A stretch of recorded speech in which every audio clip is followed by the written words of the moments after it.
Hey everybody. Okay, it's time for the next chapter of By the Great Horn Spoon. Today we are on chapter 3, News of the Sea Raven. It's a very short chapter today. All right, News of the Sea Raven. No pictures to start with. The boy and the butler moved their carpet bags into the cabin with one porthole. 4 bunks, 6 passengers. A hammock was strung up for Jack. Since Mountain Jim preferred to sleep on the floor with his yellow bobcat hat for a pillow, there was room for everyone. Shucks, he smiled. If I was to sleep in a bed, I'd think I was sick. Among their cabin mates was Dr. Buckbee, the horse doctor. He was going out to the mines on his wooden leg to locate a rich gold deposit. He had a map, he whispered, that marked the very spot where all the gold was. At the same time, he carried an alarm trumpet around his neck, night and day, in case anyone tried to take the map from him. In addition to Mountain Jim and Dr. Buckbee, there was an ex-soldier named Nath Tweedy. He wore his forage cap and hickory shirt and kept his rifle and bayonet propped in the corner of the cabin.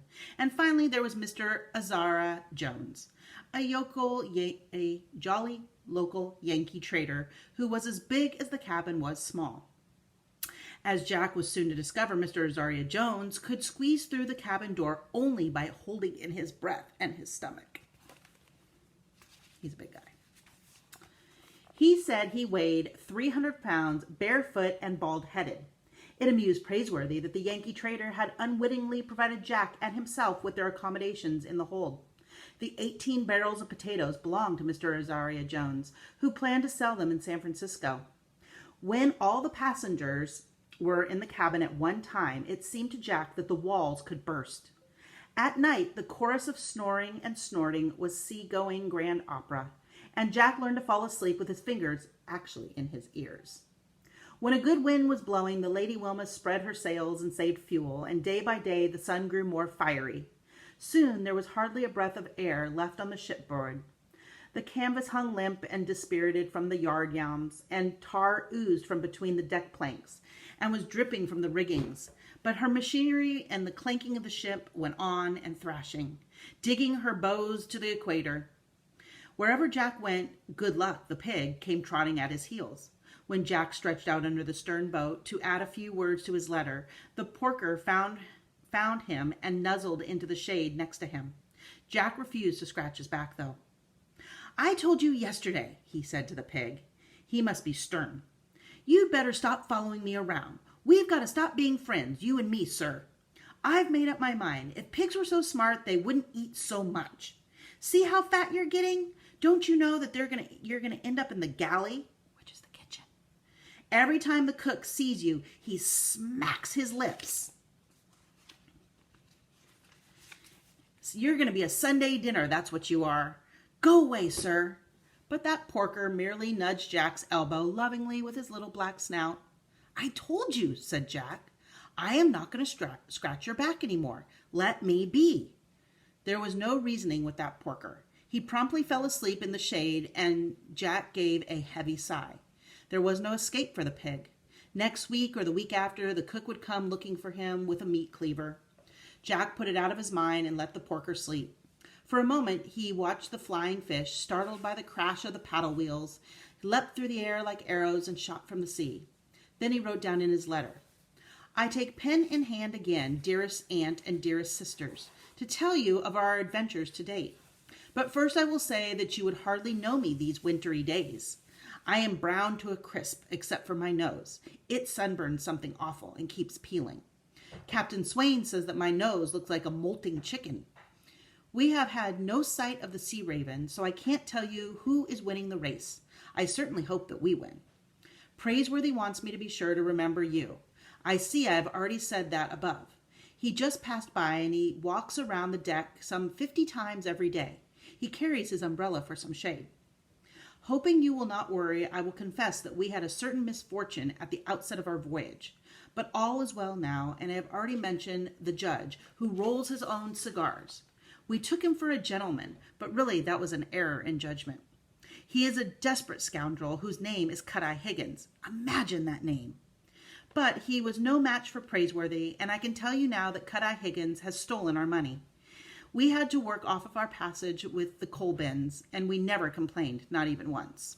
Praiseworthy says that if it weren't for me, we might have never trapped Mr. Cut-Eye Higgins, but it was really the other way around. Praiseworthy never takes credit for himself for anything. All I did was take Good Luck to the bunkers with me, where he got covered with coal dust, and that put an idea in Praiseworthy's head. Someday when we sail back to Boston with our pockets full of gold nuggets, I will tell you more, and I will make you laugh. But you will be glad to know that Mr. Cut-Eye Higgins spends his days in the fiery decks below while we have our rightful cabin again. We thought we would never find the rest of our money, which the thief had hidden, and Captain Swain helped us search the cabins, lighting up one of Mr. Cut-Eye Higgins' homemade cigars even. We looked everywhere and wouldn't have found the money at all if Captain Swain hadn't begun to choke on the cigar. There, rolled up inside, were our Boston banknotes. I will mail this letter at our first port of call, which is Rio de Janeiro. Imagine that. Your devoted runaways are seeing the world. I must stop now, as I've heard someone yell, "Ship ahoy!" Maybe it's the Sea Raven. When Jack looked up, the captain was standing on the paddle box, squinting at a distant ship through his brass long glass. "Blast!" he said to himself. "It's not the Sea Raven, mates. It's a square rigger.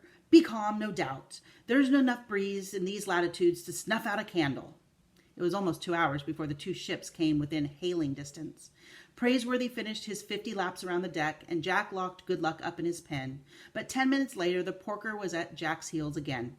Captain Swain got out his silver speaking tube and shouted across the water to the other ship.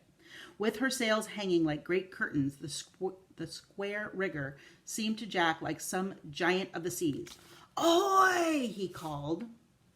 "Ahoy!" answered back another person from the square rigger through his silver speaking tube. "Have you seen the Sea Raven?" "Aye, Captain. She came steaming by a day ago." Captain Swain lowered his speaking tube from his lips long enough to say, "Blast!" The voice from the square rigger floated across again. "Can you give us a tow, Captain?" "What's that?" said Captain Swain. "We've becalmed for a week. We're 36 days out of New Orleans and bound for California.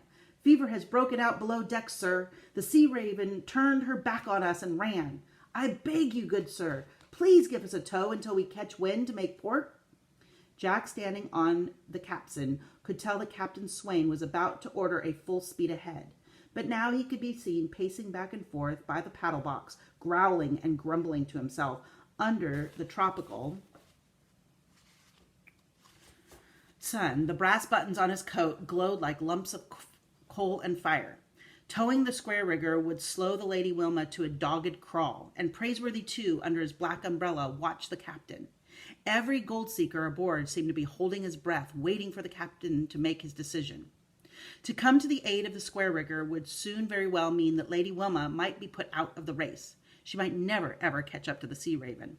Captain Swain rubbed his plump nose. He cocked an eye at the sailing ship with her canvas hanging dead from the yards, and then he raised his speaking tube to his lips and shouted, "Glad to help you, sir. We'll throw you a hawser." There came a wild shouting from the rails of the square rigger, where passengers and crew tossed hats in the air, and Jack couldn't help being swept up in their joy and their relief, and he told himself that the Lady Wilma might yet be back in the race. If Captain Swain didn't think of something, Praiseworthy would help. Within the hour, the side-wheeler was in harness, like a sturdy ox pulling her burden across the equator. The Great Southern Cross rose up in the heavens, and Jack's education proceeded. Without books, that is. Praiseworthy borrowed Captain Swain's long brass glass tube, and at night the sky became their textbook. They examined strange constellations and star clouds. It was glittering landscape that he had never seen over Boston. "Praiseworthy," said Jack, "was my father anything like you? I mean..." And he stops. "Nothing like me, Master Jack." They were silent for a moment. There were times when Jack felt a great emptiness, a loneliness that not even Aunt Arabella could dispel. Even if they could find no gold in California, he would be glad to be traveling with Praiseworthy, to be sharing adventures and even some misfortunes. "Were you always a butler?" he asked him. "Always," said Praiseworthy. Jack brushed the hair out of his eyes. "I mean, if you weren't a butler, and you wouldn't have to call me Master Jack as if we were at home, because we're partners now. You can call me Jack, just Jack, plain old Jack." "Oh, I can't do that. It wouldn't be proper. No, not proper. But I would like it just fine. We mustn't forget my position, Master Jack. But if we strike it rich, you won't have to be a butler anymore. Oh, I shouldn't like anything but to be a butler. Not for a moment. I was born to my calling, like my father before me and his father before him. It will please me to go on serving your Aunt Arabella. Now look here, Master Jack. I believe that is the constellation of a whale. A fine sight, isn't it? The 2 gold ships, linked together like sausages, went lumbering through the sea, and on the 5th day a puff of wind began to tug at the square rigger's jibs. And then, one after the other, the topsails and the royals and the mainsails swelled like a big white cloud. "By grabs, she's got the wind!" roared Captain Swain, leaning out of the pilot house window. And with a general shout, the square rigger threw off all the tow lines, and the 2 ships parted. There was a final exchange of good wishes, and the Lady Wilma kicked up her paddle wheels, relieved of her burden, and sprinted forward. She was back in the race to catch the Sea Raven. And that's it. That's chapter 3. So, not much going on there except for a little adventure with another ship. And we learned that Jack really likes Good Luck the pig and doesn't want him to end up in the galley as dinner. So, that's it for today. I hope everybody enjoyed that part, and I'll see you tomorrow.